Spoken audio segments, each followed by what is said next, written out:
నిర్దిన వాక్య ధ్యానం కొరకు సామ్స్ 37 5th స్టాంజా 37వ కీర్తన 5వ చరణంలోని 2వ వాక్యాన్ని చదువుకుందాం. నీవు ఆయన నమ్ముకొనుము, ఆయన నీ కార్యము నెరవేర్చును. వాక్య ధ్యానం కొరకై ప్రార్థన. కృపగల మా తండ్రి, మీకు వందనాలు. నేడు చదవబడిన ఈ వాక్య భాగం ద్వారా మాతో మాట్లాడి మమ్మలను బలపరచండి. యేసుక్రీస్తు నామములో ప్రార్థిస్తున్నాము తండ్రి, ఆమేన్. చదవబడిన ఈ వాక్య భాగంలో మన కార్యము నెరవేర్చబడాలి అనంటే మనము దేవుని యందు నమ్మకం ఉంచాలి. పరిశుద్ధ గ్రంథంలో రాయబడిన ఒక సంఘటనను మనం పరిశీలన చేస్తే second book of Chronicles chapter 14 verse 11, 2వ దినవృత్తాంతములు 14వ అధ్యాయం 11వ వచనంలో రాయబడిన వాక్యాన్ని చదువుకుందాం.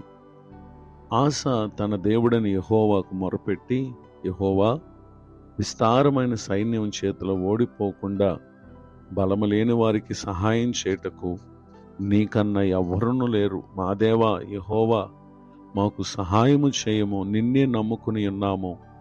నీ నామమును బట్టి ఈ సైన్యమును ఎదిరించుటకు బయలుదేరి ఉన్నాము.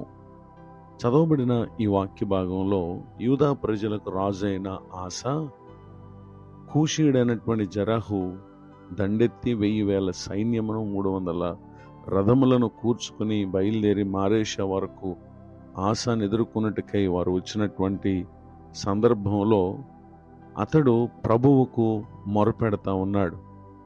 తన ముందున్నటువంటి కష్టమును, శ్రమను, శోధనను అతడు దేవునికి ప్రార్థన ద్వారా ప్రభువుకు అప్పగిస్తూ పలికినటువంటి మాట ఏంటంటే, మాకు సహాయము చేయము, నిన్నే నమ్ముకుని ఉన్నాము, నీ నామమును బట్టి సైన్యమును ఎదిరించుటకు బయలుదేరాము అని చెప్పి అతడు మాట్లాడటం మనం గమనించగలం. ఆ విధంగా ప్రభువుతో మొరపెట్టుట ద్వారా లేక ప్రార్థించుట ద్వారా దేవుడు అతని కార్యమును, అనగా యూదా ప్రజలకు మేలును, అలానే వచ్చినటువంటి శత్రువులకు అపజయమును కలుగు చేయటంలో దేవుడు వారిని మొత్తినందున ఆ కూషీలు ఆసా ఎదుటను యూదా వారి ఎదుట నిలవనీయక వారిని మొత్తినందున వారు పారిపోయారు.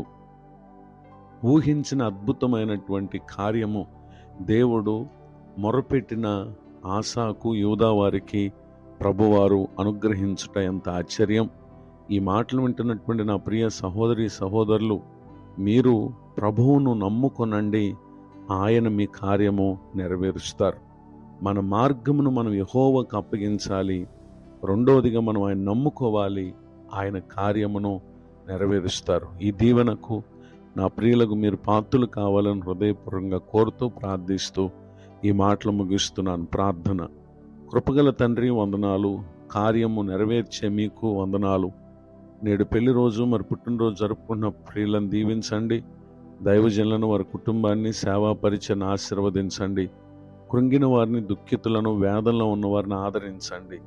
ముందున్న దినములన్నిట మా ప్రియుల ఎదుట నిలిచిన ఏ సమస్యనైనా మీకు అప్పగించి మిమ్మల్ని నమ్మి మొరపెట్టుట ద్వారా మా ప్రియులు మేలు పొందుదురుగాక. యేసుక్రీస్తు నామములో ప్రార్థిస్తున్నాను తండ్రి, ఆమేన్. తండ్రి, కుమార, పరిశుద్ధాత్మ దేవుడితోడే నడిపించునుగాక, ఆమేన్.